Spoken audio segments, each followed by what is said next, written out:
Hello, this is John Torrance from Syracuse University's Whitman School of Management, and today we're together for session 9 about your executive summary. We're going to go over the executive summary, do an overview, talk about why it's important, how to handle it in the written plan, and then of course using nuts and bolts as a guide for your executive summary. So the critical thing about the executive summary is that this is the first and sometimes the only thing that an investor will use or read when trying to evaluate your proposal. So it's really important that it's clear, concise, and well written. And the difficult part of the executive summary usually is because you've got so much information and so much great stuff that you put into the business plan, and it's hard to select the most salient, most important information to put into the executive summary. But this is critical. So don't think of it from your perspective, like, what do you want to put forward as, a demonstration of all the work you did. Think of it from the perspective of an investor or a judge, and what's the most important thing for them? What's going to make them want to read the rest of the plan? That's the critical part, because all the detail in the plan you can get them to read later as long as you pull them in with the interest that you generate from the executive summary. So that's basically why it's important. And this is even though it's the last thing you write, it'll be the first thing in your business plan after the cover page, basically. All right, so this slide just shows you all the different parts of the executive summary, and we'll go through all those in detail in just a second. But as you can see, there's quite a few things there. And to fit this into 3 pages is very difficult. So, the writing of the whole plan is difficult enough, and now you've got to go ahead and condense everything into the most important sections. And we'll go through each one of these individually. So problem opportunity statement. This is where you basically outline, what problem you're solving or the pain you're alleviating, which is critical because this is what excites people, right? You're not a solution in search of a problem. You're actually a problem. You're solving a problem for a real customer in a way that's better than the next best alternative at a price they're willing to pay, in a way that's just amazing. So this is what draws them in.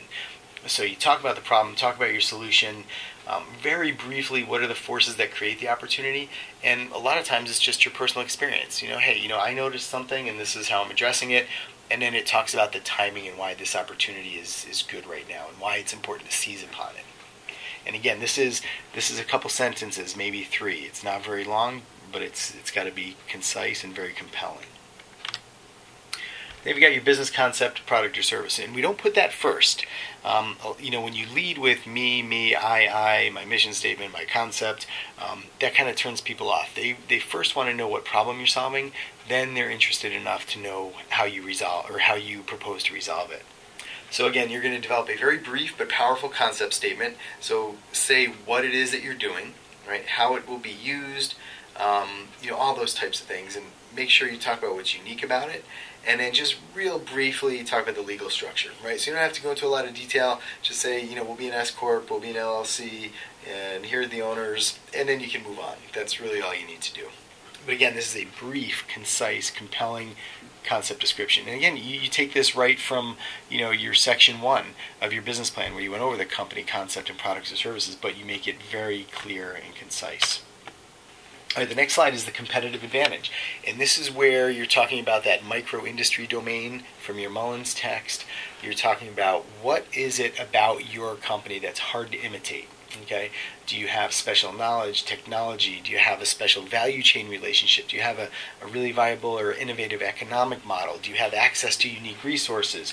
How is it that you are going to fend off competitors? Even if you're creating new market space and you don't have direct head-to-head competitors, how do you start to build those barriers to entry for people who are going to come in and try to compete with you? Because, once you're making money, somebody's going to want to come in and grab a piece of that. So how you erect barriers to entry and what your competitive advantage is, how you're different from all the other options that are out there right now.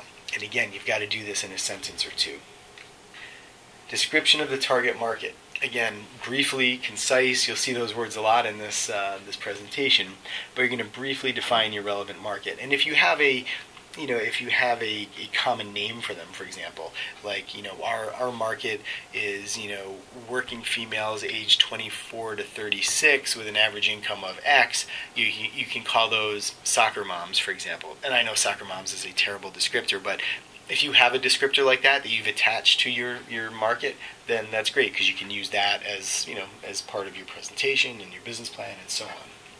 Talk about segments if you have any, and it's usually a good idea to talk about who your very first customer is. Like if you had to guess, or if you had to put money on it or bet, who give the profile of who your first customer is going to be.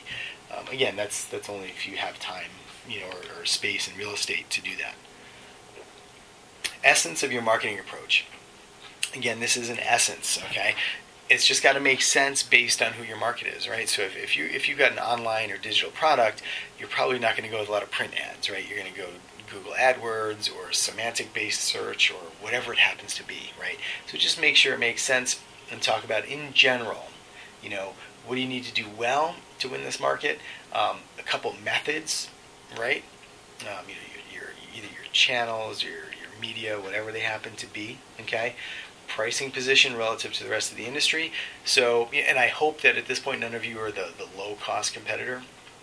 Hopefully I've talked to you out of that over the course of time here. And then just a real quick summary of the distribution channel approach. Like, all right, so I need rack space in Macy's to sell my shirts. Well, how is it that I'm going to get rack space in Macy's? And again, this is limited to a couple sentences, maybe a paragraph. Okay, it's important that investors know how you plan to get distribution, but you can't take up a lot of time to explain it to them. Technology and operational issues. Again, the key with this, kind of like we talked about in our session on this, is how you turn operations into a source of competitive advantage. Okay, because these are all the things that are hard to imitate. Okay, so if you have technology, what are you going to use it? Do you need R&D? If so, where are you in regards to your R&D? How you can do production? Are you going to do it yourself? Are you going to outsource it? Which kind of dovetails nicely with your economic model. Are you high operating leverage? Are you low operating leverage? All those types of things. And then what's so special or unique about how you're doing this? The team, and we talked about this last week. So who are you and why can you do this? And briefly summarize your team's qualifications. It's often good just to refer to the appendix where you can put your CV or your resume or something like that. And then you might want to just highlight a few key board members or advisors. Don't have to get into a lot of detail, but just say name, title, and why they're important. And again, the reason for this is that it rounds out the talent that you don't have on your team already. Economics, this is just very briefly, are you a high operating leverage company, low operating leverage company? Do you have multiple revenue drivers? Do you have single revenue drivers? What are your margins? What's your intended volume? Very, very simple. Okay, make the model for making money very clear and explain how you're going to do it. Financial highlights, the key here is when you'll break even. Okay, so what level of sales, what dollar volume, how many units, and what point in time. Okay, pull all those things together and give us a nice clear look at how that's going to work for you. Okay, how much money are you going to make once you do break even? And obviously one of the best sources of financing for your company is cash flow from operations, right? So you'll talk a little bit about how you're going to use the cash flow from operations to continue to operate the company, and then talk a little bit about hey, this is our burn rate. I hate that term burn rate. I mean, who really likes to burn money, right? But when you talk about your break even, how long it's going to take you to break even. You know what your fixed costs are every month, so you kind of take the fixed cost times the number of months to break even, and that's roughly the amount of cash you should have on hand to get you to break even. So that's kind of an important aspect. And another thing you could put in here too is the use of proceeds. So hey, when we raise money in this competition, this is how we're going to leverage it, this is how we're going to use it. A lot of the things that we talked about last week. So again, I know this was a relatively brief presentation. All of this information you can find in the Nuts and Bolts Guide to Great Business Plans, and this is all in the executive summary section. And again, this is probably one of the more critical parts of the plan that you write, because like I said earlier, it may be the only part that anybody reads in a real-life simulation. Now, for the business plan competition, of course, the whole thing will be read because we're looking for how well you did the whole plan. But if you actually use this plan that you developed in this process to pitch to investors, this executive summary may very well be the only thing they read, right? Or they may read it and then flip back to the financials. But this could be about it. So if they read it and they like it, they may set it aside and just try to set up a meeting, or they may read it and read on and read the whole plan. So it's a really critical piece of the entire document. So we've only got one more session. Oh, I'm sorry. I missed a slide. Apparently, financial need. So, my apologies. Financial need. So this is where you talk about how much money you're requesting, where is it coming from, and in a real life situation, if you're talking to investors, you talk about what the return on the investment would be. For a business plan competition, you're talking about how you're going to use that money, how you're going to turn it into revenue or sales right away, which again is building up your inventory, completing some R&D, building a prototype, hiring a sales force, doing some marketing, things like that. So that's what's important with the financial need.